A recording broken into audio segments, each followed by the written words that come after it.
बिस्मिल्लाहिर्रहमानिर्रहीम। हाँ जरा सर एक छोटा सा क्वेश्चन और देखते हैं। कह रहे जनाब, at the start of 2002 Zahid and company issued 1000 share option with fair value at the date of issuance of 10। The vesting period is 4 साल। All the option are expected to be exercised. Intrinsic value of each option at the end of every year is as under. ठीक है जी। अब एक काम करते हैं हम जनाब,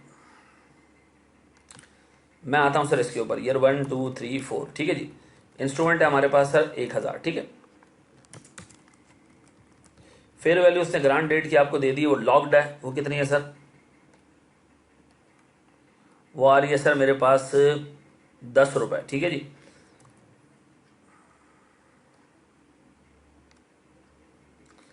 अब 10 रुपए 10 रुपए 10 रुपए 10 रुपए। ठीक है जी। टाइम मेरे पास सर 1/4, 2/4, 3/4, 4/4। ठीक है जी।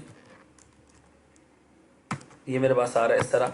Sir cumulative expense is 1000 into 10 into 25 पैसे। सर ये मेरे पास थ्रू आउट क्यूमुलेटिव एक्सपेंस आ गया। पीरियोडिक एक्सपेंस सर मेरे पास सीधा सीधा 2500 पर ईयर है। ठीक है जी। अब बताएं सर, मेरे पास जो पहले साल पे इंट्रिंसिक वैल्यू आ रही है वो आ रही है सर 5 रुपए। ठीक है जी।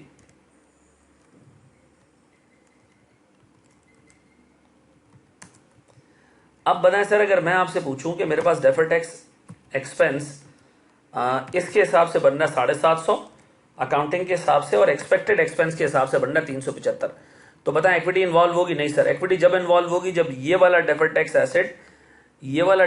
एसेट जिसको मैंने भी पीला किया ये एक्सीड कर जाए इससे, तब। अब बताएं सर, मैं ईयर 0 पे क्या एंट्री पास करूं? ईयर 0 पे आप एंट्री पास करें सर, रेम्यूनरेशन एक्सपेंस डेबिट कितने हैं sir? 2500। Share based payment reserve कितने से ग्रेड सर? 2500 से। फिर अगली एंट्री में आप एक पास करें sir, defer tax asset debit कितने से सर? 375 से। और डेफर टैक्स इनकम क्रेडिट कितने से? 375 से।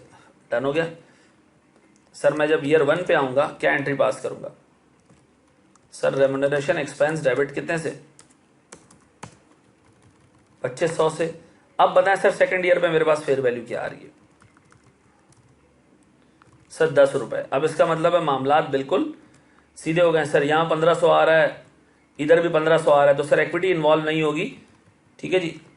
Share based payment reserve. लेकिन मुझे एक बात बताएं सर, डेफर टैक्स इनकम कितने से बुक करूंगा? डेफर टैक्स एसेट मैंने 375 का बुक किया था, अब मुझे उसको लेके जाना है 1500 पे। तो बताएं सर, मैं कितने से मजीद डेफर टैक्स एसेट बुक करूं? सर मैं डेफर टैक्स एसेट बुक कर रहा हूं 1125 से, और पूरा डेफर टैक्स इनकम में लेके जा रहा हूं, क्योंकि मैंने अभी तक लिमिट ब्रीच नहीं की है। लिमिट जब ब्रीच होगी जब नीचे वाला डेफर टैक्स, ये वाला डेफर टैक्स सर, ये वाला डेफर टैक्स ये एक्सीड कर जाएगा ऊपर वाले से। अभी तक ऐसा कुछ भी नहीं। ठीक है जी। बताएं सर, मेरे पास सॉरी ये ईयर 0 नहीं है, ईयर 1 है, और ये ईयर 1 नहीं है, ईयर 2 है। ठीक है जी। अब बताएं सर, मैं ईयर 3 पे जा रहा हूं। फिर यही सर रेम्यूनरेशन एक्सपेंस डेबिट और डेफर टैक्स का मामला। रेम्यूनरेशन एक्सपेंस कितने थे सर? 2500 से। अब बताएं सर, डेफर टैक्स एसेट कितने से सर? तीसरे साल में मुझे बताएं अमाउंट कितनी आ रही है सर? 13 रुपए। अब सीधी सी बात है सर, ये 13 रुपए ज्यादा है, तो मेरे पास सर पहली दफा डेफर टैक्स एसेट ज्यादा आ रहा है ऊपर वाले के मुकाबले में, तो अब मुझे रिस्ट्रिक्ट करना पड़ेगा सर। डेफर टैक्स एसेट में इक्विटी का बैलेंस आ रहा होगा सर मेरे पास 675। मैं डेफर टैक्स एसेट बुक तो करूंगा पूरी अमाउंट से, यानी डेफर टैक्स एसेट में बुक करूंगा पूरी अमाउंट से। कितनी अमाउंट से सर? 2925 और 1500 का डिफरेंस, यानी 1425। लेकिन सर पूरा अमाउंट में पीएनएल में नहीं लेके जाऊंगा सर। मेरे पास डेफर टैक्स इनकम में जाएगा कितने का अमाउंट सर? बैलेंसिंग फिगर जाएगी मेरे पास। इक्विटी में जाएगा कितना बैलेंस जाएगा सर इक्विटी के अंदर? 675, ताकि सर मेरे पास जो एक्सेस डेफर टैक्स है वो पीएनएल में चार्ज ना हो। अब बताएं बाकी का डेफर टैक्स इनकम चार्ज हो जाएगा सर पीएनएल में कितना? 750। अब बताएं मेरे पास डेफर टैक्स ऐसे टू डेट कितना बुक हो चुका है? 2925। मेरे पास मैक्सिमम अलाउड कितना है सर ऊपर? 2250। तो बताएं सर अब मैं क्या करूंगा? मेरे पास एक रिस्ट्रिक्शन आ गई है कि मैं इससे ज्यादा डेफर टैक्स इनकम बुक नहीं कर सकता। एसेट आप बुक करो बेशक, इनकम आप बुक नहीं कर सकते। ठीक है जी। अब अगर मैं चौथे साल में जाता हूं सर, तो मेरे पास चौथे साल में जो अमाउंट आ रही है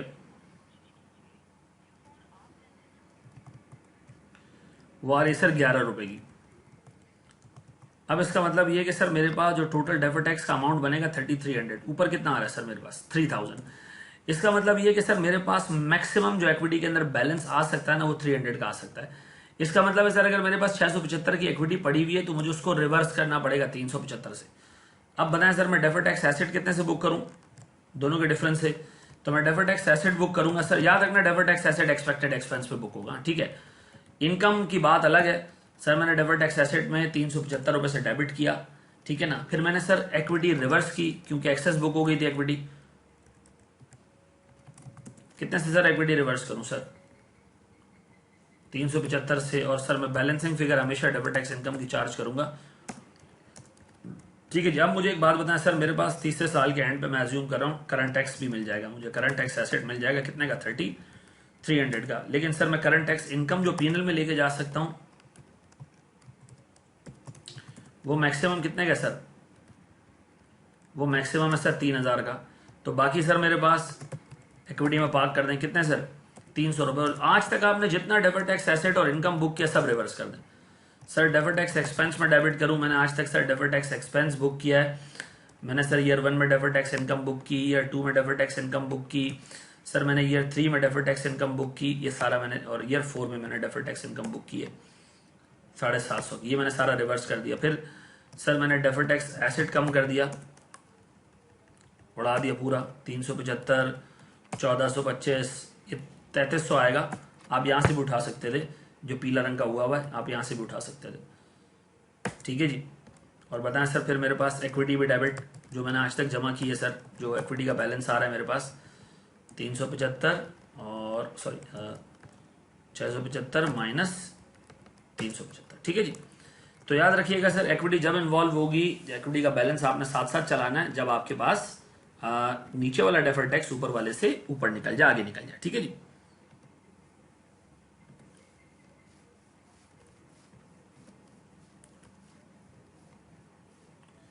अच्छा जी, सेम इन्हीं लाइंस के ऊपर ये क्वेश्चन भी है, ठीक है जी, ये भी आप देख लेना, मैं इसका सोल्यूशन शेयर कर दूंगा। और सेम इन्हीं लाइंस के ऊपर नीचे क्वेश्चन है, सिर्फ इसके अंदर 85% of the options were exercised है सर। इसके ऊपर मैं एक छोटी सी वीडियो और बना देता हूं, आप देख लीजिएगा, ठीक है जी। Thank you very much.